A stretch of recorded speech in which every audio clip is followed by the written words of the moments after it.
All right, in this lecture, we're going to learn a little bit more about the Photoshop environment, more specifically, the palettes. So as you can see, if you're totally new to Photoshop, there are a lot of different options and tools and buttons and sections all around the perimeter of the application. And it can be extremely daunting because if it's new to you, then it seems like there'd be a big learning curve. And I'm not going to lie, in some cases there is a big learning curve with a software like Adobe Photoshop. But once you get the hang of it and you use it enough, it will be pretty easy for you, and it will kind of come as a muscle memory. In fact, I had to kind of relearn what all these things were called because I use it so much that I don't need to know what the buttons are called or what the tools are called or what each section is called, whether it's a palette or a panel or a workspace, so on and so forth. So I kind of had to brush up on those terms on the environment so that I could properly teach you. So basically what I mean there is once you kind of get the hang of it, it will become second nature and kind of muscle memory, and you won't really need to know all the specific details. So we're going to jump into the palettes, and I'll let you know what that's all about. So palettes are basically everything that you see all throughout the perimeter of the software. So this would be the tools palette, and we've learned about the tools. We've kind of did an overview on each of the tools here. So this is a palette. Palette is this actual thing that we can choose the options from. So right here is our tools palette, and up here is our options palette. The options palette basically will change depending on what tool you choose. So if I choose the marquee tool, my options will change. That will let me to feather the selection, choose the style. If I'm using the lasso tool, I can change the different types of selections. If I'm using the crop tool, I can change the ratio. I can clear the crop, so on and so forth. The brush tool, you can choose the different brushes. So this, you use the options palette quite a bit. Now over here, there are a bunch of different palettes that you can use. I'm just going to expand this so you can see. They also call them, in Photoshop, they call them panels. This full section here is a panel. So I'm opening and closing these panels. So they kind of use the word palette and panel interchangeably. I suppose that's kind of something I've learned as I was looking into this a little bit more. And so here, the most common palettes that you're going to be using when you're designing websites and graphics and modifying images are the layers palette right here. And the layers basically let you create non-destructive edits to your image.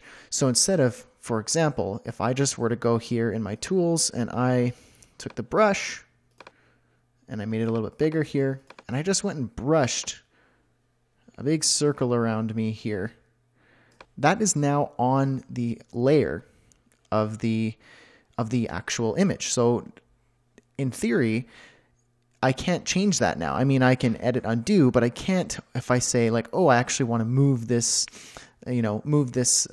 paintbrush down a little bit or resize it. I can't. I cannot edit this paintbrush stroke that I just created because it is on the layer. So I'm going to undo that. And I'm going to create a new layer by clicking the new layer button down here. And now I have a new layer where I can do this brush. And now I can modify it. So I can hide it. I can use the move tool and move the location of it. I could change the color of it. I could erase it. And I'm not going to destroy the original image, which is what you want, which is the purpose of using Photoshop. You can create non-destructive edits. So anyway, back here. So this is our layers. You can create multiple layers. You can create groups of layers if you wanted to have multiple different layers within a group. You can rename that group to something here, something like sky. And if you were to edit the sky and do something here, you can add multiple groups. You can have groups within groups, and you can do a whole bunch of stuff in the layers. Channels and paths you don't really use, but if you were doing kind of more advanced edits with photography and graphics, you can play around with these different channels. You can see the blue channel, the green channel, red channel, and you can make modifications to that. But I never use this. And then there are paths. If you were to use the pen tool and I were to create an actual path, then the work path is right here. But again, I don't use that, so it might not even be worth it for you to play around with that. Adjustments is another popular palette that you use. You can actually make adjustments to the image. So if you want to adjust the brightness and contrast, you can go ahead and do that here. So adjust the brightness and the contrast like so. It will open up here, the little button here in the palette. So it opens up the properties palette. And that will change depending on what you choose. And you can see it also created a non-destructive edit, so I can turn it on and off. You can do other things like hue saturation, color balance, levels. So for example, if I wanted to modify the levels of the image, I could do so like this. And again, that is non-destructive. In our layers, you can go ahead and delete those just by hitting delete. And there are more things here like color. If you wanted to change the foreground and background color of your Photoshop document, if you wanted to, so for example, I'll choose the foreground and I'll make that kind of a red. Now you can see the foreground color I have here in my swatch is red. If I wanted to change the background color, I choose the background here.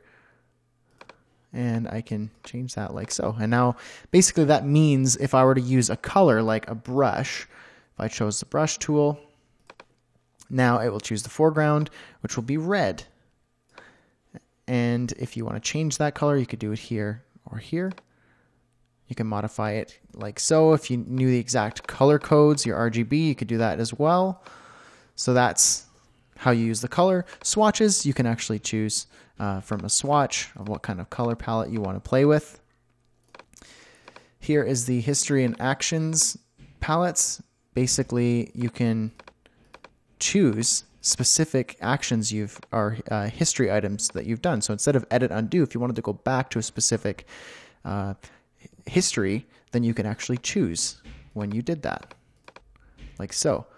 Actions, basically, you can choose different types of actions. You can download them from the web to do certain things. Like if you wanted to add filters and effects, like so on and so forth, I could choose one of these and turn it on, and it will make that adjustment for me. Kind of like an Instagram filter, so to speak. But a little bit more of advanced move, and you don't really need to do that a lot in web design. I rarely use this. Down here we have properties, we have that. Info, this just lets you know, you can see where your cursor is, you can see the color, and under the cursor, your X and Y position. If you were to make a selection, you could see the height and width. Over here, if you wanted to have a specific height width, so on and so forth. The brush, if you were to use the brush, you can actually change the presets over here. So you could change the brush tip, you could change the bristles, the length of the stroke, the thickness, the stiffness of the bristles. You could change the angle of the stroke. You could choose the different types of bristle quality there. You could change things like scattering, shape dynamics, color dynamics, lots of different things that you can experiment with. Again, they're just kind of extra features and you don't really need to use them. I've probably opened this palette 4 times in the entire history of me knowing what Photoshop was. So you don't really need to play with that. But again, you can experiment just to see. Some more brush presets. You could just choose presets. Here is your character and paragraph palettes, which lets you choose fonts and your typeface and so on and so forth. So if I were to go ahead and type something like so, I'm going to move that over here. I can modify this. So I'm going to select it and I can modify the font size. I can modify different kerning and line height and so on and so forth. You could change the text height. You could change the color. I could choose a color with the color picker. So if I wanted it to be the sand, color of the sand, then there we go. You could change it to italic, uppercase.